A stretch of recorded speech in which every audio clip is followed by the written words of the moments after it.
Hey, Ninth Avenue family, it's Pastor Mike Hamiltree bringing you today's word of encouragement. And as we're talking about being disciples who face challenges, I want to talk to you about one of the first challenges you'll ever face as a true disciple. I want to look at two different passages where we have some disciples who followed Jesus. And what did it first take? What do they first need to do in following Jesus?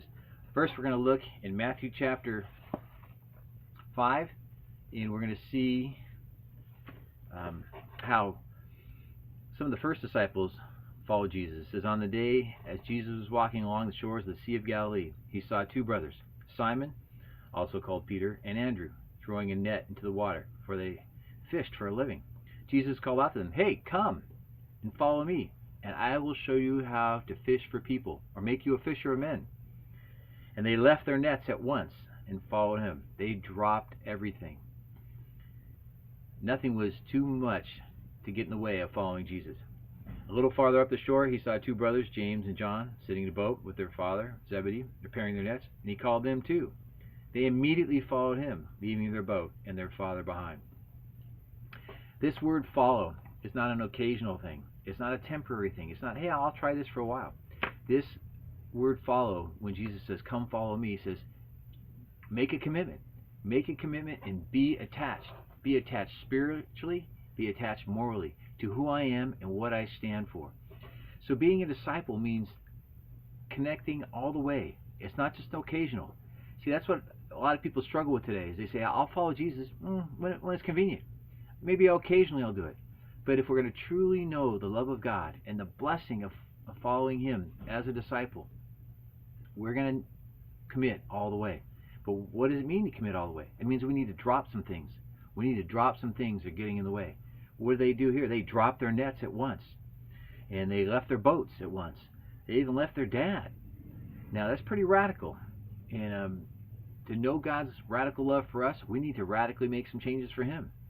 And so that's what we see with these guys who are fishermen who followed Jesus and became disciples. They radically dropped some things. And then we see in Luke chapter 5, verse 27, Jesus left town and he saw a tax collector named Levi, also called Matthew, we're more familiar with him as Matthew, sitting at his tax collector's booth. "Follow me and be my disciple," Jesus said to him.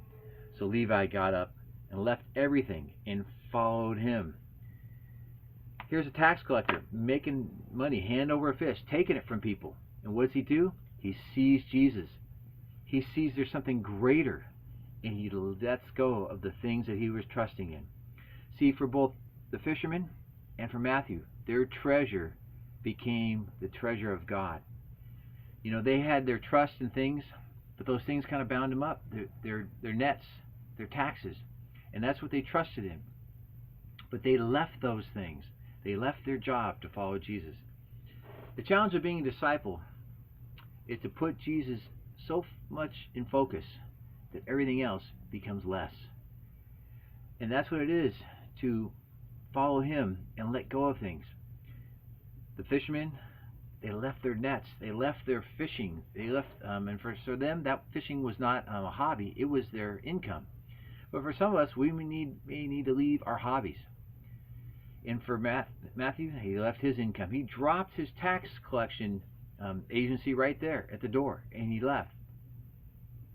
Now, leaving your job is what some people may do in following Jesus. Some of the people in midlife will leave their jobs to follow Jesus and follow God full time, whether it's being a missionary or in service in the ministry.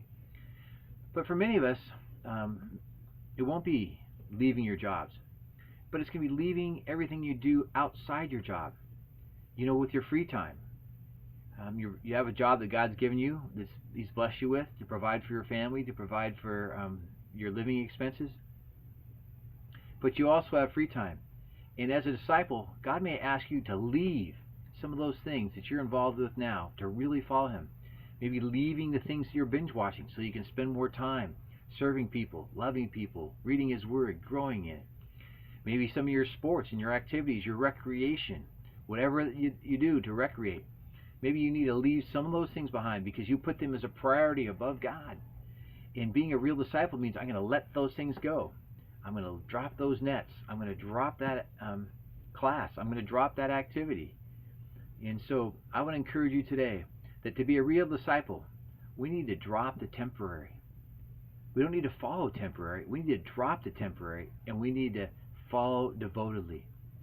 And so the challenge of being a disciple is looking to God so much, treasuring what He treasures, treasuring His heart, that we drop the things that are temporary and follow devotedly. I pray that you will become a greater disciple as you look to Jesus and love Him and see the temporary things of this world that they don't even come close to His love, His promises, His purposes. And you say, God, I want to be a disciple that drops the temporary and follows devotedly. So, Not Avenue Christian Church, I pray that you'd follow and that you'd be blessed as you grow in His Word today.